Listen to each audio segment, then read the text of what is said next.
கைலையம் பதிவால் உலகையாளும் நாயகராக விளங்கக்கூடிய 33 தேவர்களின் அரசராக விளங்கக்கூடிய 14 லோகங்களுக்கு தலைவராக விளங்கக்கூடிய பிரம்மன் வந்து தன்னுடைய பாவத்தை போக்கிக் கொண்ட சுயம்பு திருமேனியாக விளங்கக்கூடிய பிரம்மபுரீஸ்வர பெருமானுக்கும் மலையத்துவசன் பெற்ற மலைமகளாக விளங்கக்கூடிய அன்னை உமையம்மை பிரம்மராம்பிகை தாயாருக்கும் தெய்வ திருமண பெருவிழா சீரும் சிறப்புமாக நடைபெற இருக்கிறது.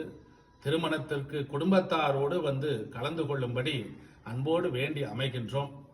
500 ரூபாய் உபயம் செய்து உங்களுடைய பெயர்களை சொல்லி அர்ச்சனை செய்து உபயதார பிரசாதமாக சுவாமியுடைய அருட்பிரசாதத்தை பெற்று செல்லும்படி வேண்டி அமைகின்றோம். தங்களால் இயன்ற அன்னதானத்திற்கும் நன்கொடை திருமணத்திற்கும் கைங்கரியம் செய்யும்படி வேண்டி அமைகின்றோம்.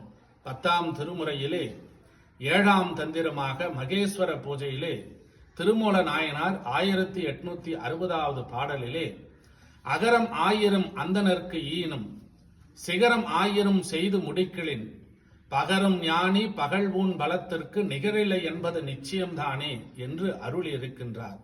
1000 திருக்கோயில்களை எழுப்பினால் என்ன புண்ணியமோ, 1000 ஏழைகளுக்கு வீடு கட்டி கொடுத்தால் என்ன புண்ணியமோ, ஒரு அடியார் பெருமக்களுக்கு ஒரு வேளை உணவு கொடுப்பது எத்தனை புண்ணியங்களை சாரும் என்று திருமூல நாயனார் அருள் இருக்கின்றார். அதே போல 12ஆம் திருமுறையிலே பெரிய புராணத்திலே சேக்கிழார் பெருமான் மண்ணினில் பிறந்தார் பெரும்பயன் மதிசூடும் அடியார் தம்மை அன்பினால் அமுது செய்தல் கண்ணினால் அவர் நல்விழா பொழிவு கண்டு ஆறுதல் உண்மையாமெனில் உலகமுன் வருகென உரைப்பார் என்று அருள் இருக்கின்றார்.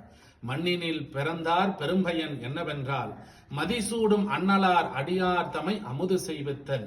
மதிசூடி இருக்கின்ற சிவபெருமானுடைய அடியார்களுக்கு ஒருவேளை உணவு அளிப்பது இந்த உலகத்திலே நாம் செய்த பெரிய பாக்கியம் என்று பெரிய புராணத்திலே சேக்கிழார் பெருமான் சொல்லி இருக்கின்றார். ஆகவே அன்னதானத்திற்கு அரிசி உபயம் செய்யுங்கள்.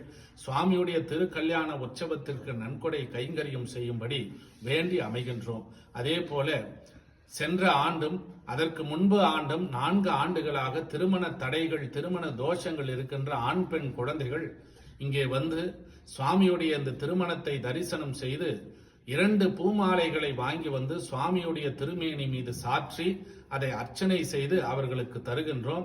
அடுத்த வருடம் சுவாமியுடைய திருக்கல்யாணத்திற்குள் எத்தனையோ குழந்தைகளுக்கு திருமண தடைகளும் தோஷங்களும் நீங்கி திருமணம் கைகூடி இருக்கின்ற நிதர்சனம் இங்கே நடைபெற்று கொண்டிருக்கிறது.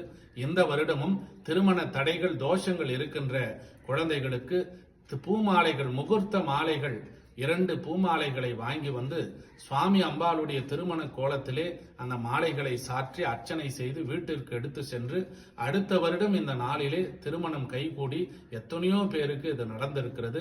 ஆகவே திருமணம் நடைபெறாது இருப்பவர்கள் திருமண தடைகள் தோஷங்கள் இருப்பவர்கள் 2 பூமாலைகளை வாங்கி வரும்படி வேண்டி அமைகின்றோம். 9 மணியளவிலே காலை 9 மணிக்கு சுவாமிக்கு அரசமர திரளில் இருந்து சீர்வரிசை எடுத்து இருக்கின்றோம். சீர்வரிசை எடுக்க நினைப்பவர்கள் உங்களுக்கு எத்தனை சீர்வரிசை தட்டு எடுத்து வர முடியுமோ அத்தனை சீர்வரிசை தட்டை எடுத்து வரும்படி வேண்டி அமைகின்றோம். மறவாதீர். உங்களுக்கு ஏதேனும் சந்தேகம் இருந்தால் கீழே அலைபேசி எண் இருக்கிறது, அதிலே தொடர்பு கொண்டு முன்பதிவு செய்து கொள்ளுமாறு வேண்டி அமைகின்றோம். மறவாதீர். சுவாமியுடைய 5ஆம் ஆண்டு திருக்கல்யாண உற்சவ பெருவிழா வருகின்ற 31/5/2026 ஞாயிற்றுக்கிழமை காலை 10 மணிக்கு மேல் 12 மணிக்குள்ளாக நடைபெற இருக்கிறது. அனைவரும் குடும்பத்தாரோடு வந்து இந்த திருமண உற்சவ பெருவிழாவிலே தரிசனம் செய்து சுவாமியுடைய அருளை பெற்று கோடான கோடி புண்ணியத்தை பெறும்படி வேண்டி அமைகின்றோம். சிவாய நம. திருச்சிற்றம்பலம்.